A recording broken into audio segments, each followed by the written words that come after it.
जय Hind friend. Class 12th के सभी छात्रों को जय हिंद। जी हाँ दोस्तों, आज हम आप लोग कक्षा 12 रसायन विज्ञान में आपको कितना पढ़ना है।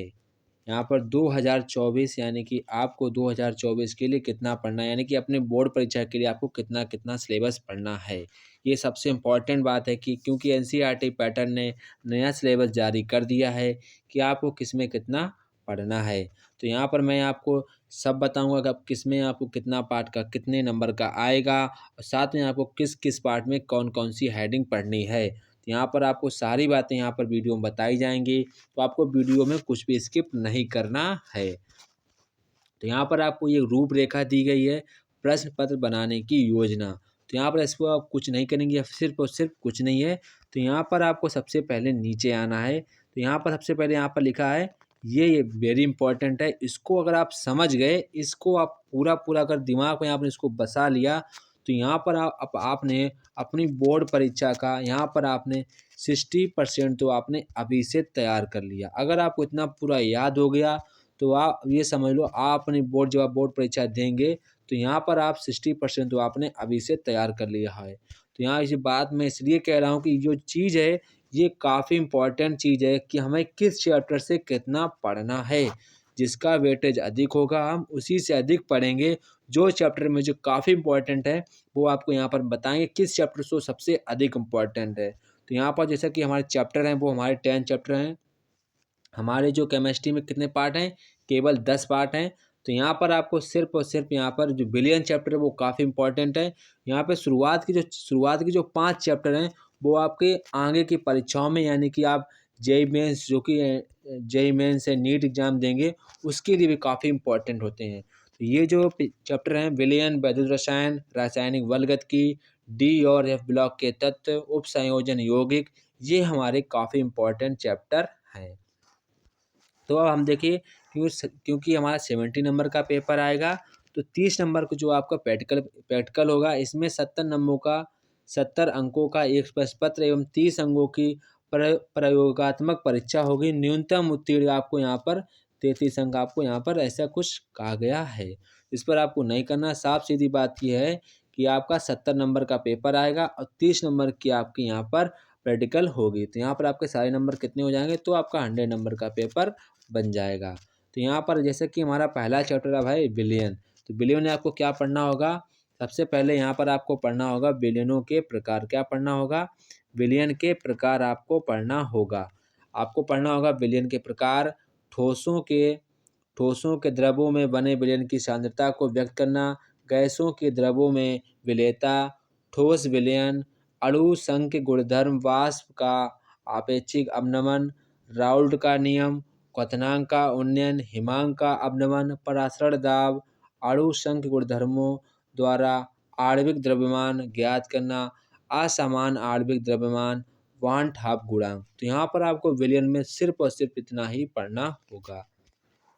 इसके बाद जो हमारा नेक्स्ट चैप्टर है, चैप्टर नंबर 2। तो चैप्टर नंबर 2 हमारा है वैद्युत रसायन। तो यहाँ पर आपको वैद्युत रसायन में आपको पढ़ना होगा ऑक्सीकरण, अपचयन अभिक्रियाएं, वैद्युत अपघटन विलयनों का चालकत्व, विशिष्ट एवं मोलर चालकता, सांद्रता के साथ चालकत्व में परिवर्तन, कोलराउस नियम, वैद्युत अपघटन और विद्युत अपघटन के नियम, सूक्ष्म सेल। इसके बाद पढ़ना है सूक्ष्म सेल पढ़ना है, वैद्युत अपघटनी सेल और गैल्वनी सेल पढ़ना है, सीसा संचायक सेल भी आपको पढ़ना है। इसके बाद आपको सेल का विद्युत वाहक बल, मानक इलेक्ट्रोड विभव, नष्ट समीकरण और रासायनिक सेलों में इसका अनुप्रयोग, गिब्स मुक्त ऊर्जा, सेल में ईएमएफ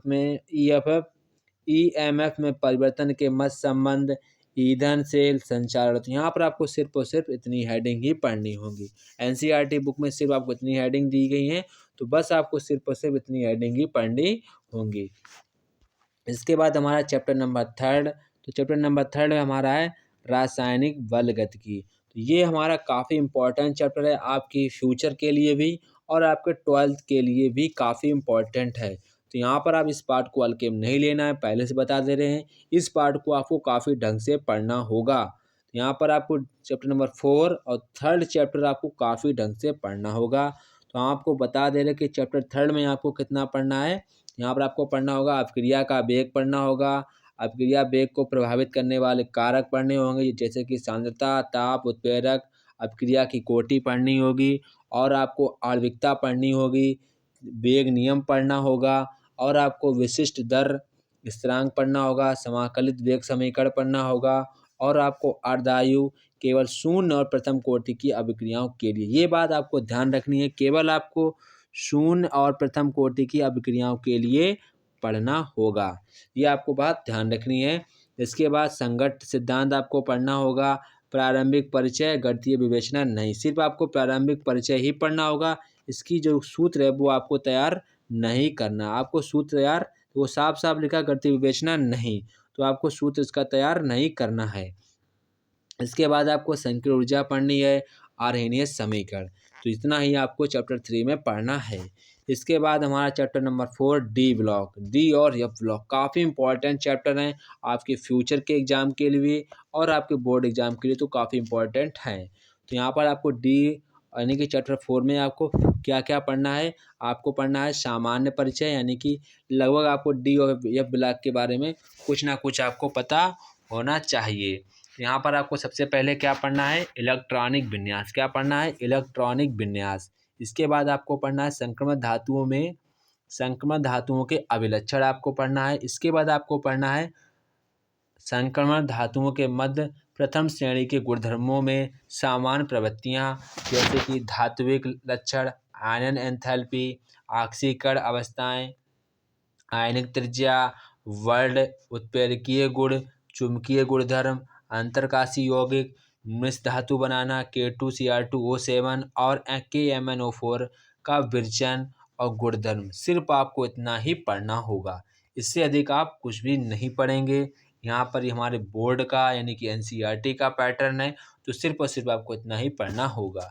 इसके बाद यहाँ पर आपको लेंथेनाइट, लेंथेनाइट में जो जो आपकी श्रेणी होती है, लेंथेनाइट में आपको इलेक्ट्रॉनिक विन्यास पढ़ना है, ऑक्सीकरण पढ़ना, ऑक्सीकरण अवस्थाएं पढ़नी है, रासायनिक अपक्रियाशीलता, लेंथेनाइट आकुंचन आकुंचन, इसके बाद आपको पढ़ना है इसके प्रभाव, इसके बाद आपको पढ़नी एक्टिनाइट श्रेणी पढ़नी, इसका आपको पढ़ना होगा इलेक्ट्रॉनिक विन्यास, ऑक्सीकरण अवस्थाएं, इसके बाद आपको पढ़ना होगा लेंथेनाइट श्रेणी से तुलना, सिर्फ और सिर्फ आपको इतना ही पढ़ना है।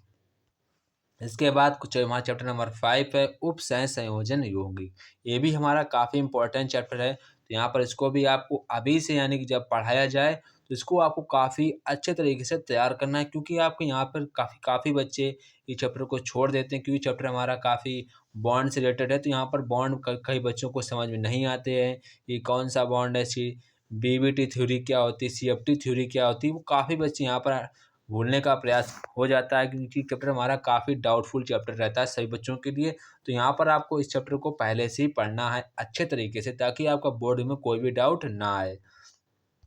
यहाँ पर आपको इस चैप्टर में क्या पढ़ना है, आपको पढ़ना होगा उप सह संयोजन यौगिक पढ़ना है, आपको पढ़ना होगा परिचय पढ़ना, आपको फिर लिगैंड पढ़ना है, फिर आपको यहाँ पर पढ़ना है उप सह संयोजन संख्या पढ़नी है, फिर यहाँ पर आपको पढ़ना है वर्ड पढ़ना है, फिर आपको चुंबकीय गुणधर्म और आपको आकृतियाँ पढ़ना है, फिर आपको यहाँ पर पढ़ना होगा नाभिकीय उप सह संयोजन यौगिक का IUPAC पद्धति से नामकरण, आवर्धन वर्णन का सिद्धांत आपको पढ़ना है।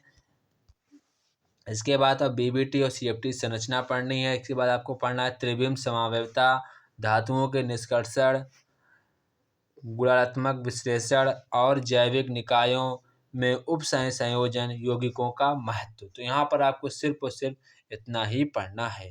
इसके बाद हमारा जो चैप्टर 6 है, चैप्टर 6 हमारा यहाँ पर हैलो एल्केन और हैलो एरीन, तो यहाँ पर आपको हैलो एल्केन में पढ़ना होगा नाम पद्धति पढ़ना, CX बॉन्ड की प्रकृति पढ़ना है, भौतिक और रासायनिक गुणधर्म, प्रतिस्थापन अपक्रिया की क्रियाविधि, ध्रुवण घूर्णन पढ़ना है। इसके बाद आपको हैलो एरीन में आपको CX आबंध की प्रकृति, प्रतिस्थापन, अभिक्रियाएं, केवल मोनो प्रतिस्थापित यौगिकों में हैलोजन का दैशिक प्रभाव, यही आपको पढ़ना है।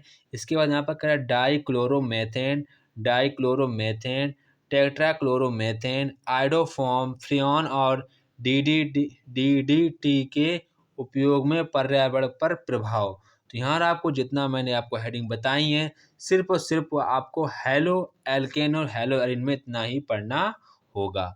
इसके बाद क्वेश्चन हमारा चैप्टर जो 7 है, चैप्टर 7 में आपको यहाँ पर अल्कोहल, फिनॉल और ईथर, हमारा क्या चैप्टर है, अल्कोहल, फिनॉल और ईथर। तो यहाँ पर आपको अल्कोहल में नाम पढ़ना है, उसका आपको पद्धति पढ़नी है, आपको विरेचन की विधियाँ पढ़नी है और आपको साथ में भौतिक और रासायनिक गुणधर्म पढ़ने हैं।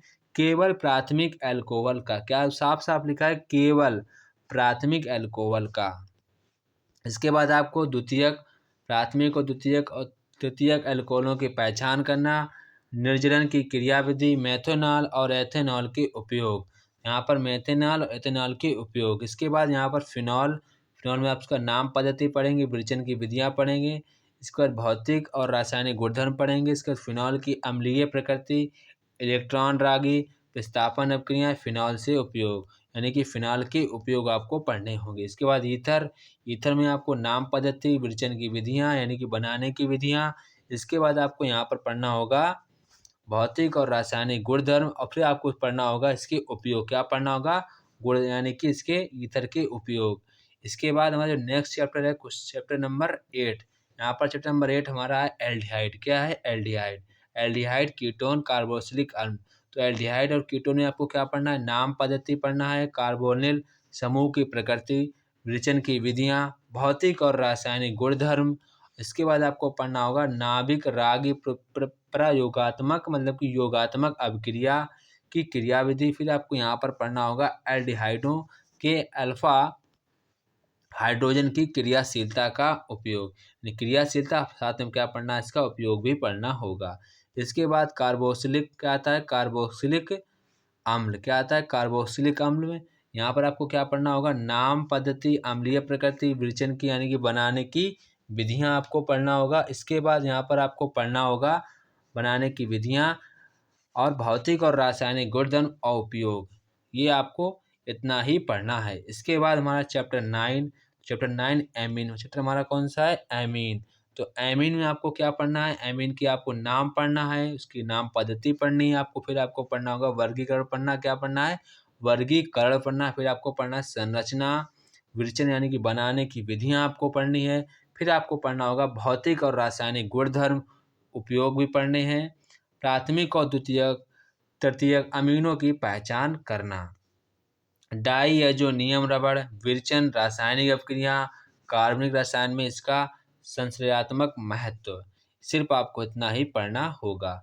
इसके बाद चैप्टर 10, चैप्टर नंबर 10, ये हमारा काफ़ी इंपॉर्टेंट चैप्टर है। इस चैप्टर को आपको पूरा अच्छी तरीके से पढ़ लेना है क्योंकि आपके बोर्ड परीक्षा के लिए काफ़ी इंपॉर्टेंट चैप्टर है। तो यहाँ पर जैसा कि हमारा पहला कह रहा है कार्बोहाइड्रेट, तो यहाँ पर आपको क्या पढ़ना, वर्गीकरण, वर्गीकरण आपको सिर्फ को क्या पढ़ना, आपको एल्डोज और कीटोज ही पढ़ना है, ये बात आपको ध्यान रखनी है। कई टीचर पूरा पढ़ा देते हैं, आपको सिर्फ और सिर्फ 2 ही पढ़ने हैं, एल्डोज और कीटोज ही पढ़ने। कौन कौन से पढ़ने, एल्डोज और कीटोज ही पढ़ने हैं। इसके बाद यहाँ पर आपको पढ़ना होगा मोनोसैकेराइड, क्या पढ़ना है, मोनोसैकेराइड में क्या पढ़ना है, ग्लूकोज और फ्रक्टोज ही पढ़ना है। इसके बाद यहाँ पर क्या डीएल विन्यास पढ़ना है। इसके बाद आपको पढ़ना होगा ओलिगोसैकेराइड पढ़ना है। इसके बाद सुक्रोज, लैक्टोज, माल्टोज पढ़ना है।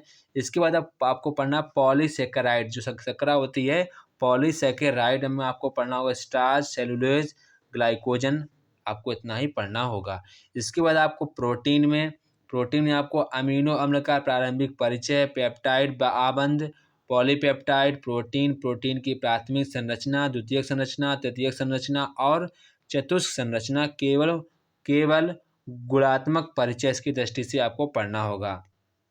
इसके बाद प्रोटीनों का विकृतीकरण, एंजाइम, हार्मोन्स, प्रारंभिक विचार, संरचना को छोड़ देनी है आपको, संरचना इसकी नहीं पढ़नी है, यहाँ पर आपको इसकी स्ट्रक्चर आपको छोड़ देनी, वो आपको नहीं पढ़नी है। इसके बाद यहाँ पर कह रहा है विटामिन वर्गीकरण प्रकार, न्यूक्लिक अम्ल, आपको डीएनए और आरएनए ही पढ़ना है। सिर्फ और सिर्फ आपको यहाँ पर अपने बोर्ड परीक्षा के लिए आपको डीएनए और आरएनए अच्छे तरीके से तैयार करना है क्योंकि ये आपके आपके जो आपकी बोर्ड परीक्षा का जो यहाँ पर प्रयोगात्मक परीक्षा होती है उसमें आपका जो यहाँ पर जो आपका वाइवा लेने आता है वो आपसे लगभग डीएनए और आरएनए से क्वेश्चन पूछता है। तो यहाँ पर आपको डीएनए और आरएनए अच्छे तरीके से रीड करना होगा। तो तो यहाँ पर अब जो प्रयोगात्मक परीक्षा होगी यानी कि आपकी प्रैक्टिकल परीक्षा होगी, तो यहाँ पर ये आपका पूरा ऐसे दिया जाएगा, ऐसे पूछा जाएगा। तो यहाँ पर आपको जिस भी आपको टॉपिक पर बनाना होगा, वो यहाँ पर दिया गया है। तो इसको आपको गौर नहीं करना है क्योंकि हमारा प्रयोगात्मक परीक्षा का है। जब हमारी प्रैक्टिकल एग्ज़ाम होगी, तो हम आप लोगों को बता देंगे कि आपको किस प्रकार से लिखना होगा। आप लोग अगर आपको कोई भी इस पर डाउट हो कि सर मुझे जब आपका प्रैक्टिकल एग्ज़ाम हो तो आप वहाँ पर पूछ सकते हैं। तो यहाँ पर आप लोग इस नंबर से यहाँ पर जुड़ सकते हैं। आपको कोई भी नई जानकारी चाहिए यानी नया वीडियो, नया कोर्स, तो यहाँ पर आप इस नंबर से आप जुड़ सकते हैं। तो आपको ग्रुप में जोड़ दिया जाएगा, आपको सारी न्यू इन्फॉर्मेशन आपको मिलती रहेंगी। जय हिंद दोस्तों, फिर मिलते हैं अपने नेक्स्ट वीडियो में। आपको नेक्स्ट सिलेबस आपको बताया जाएगा किस चैप्टर से आपको कितना पढ़ना है।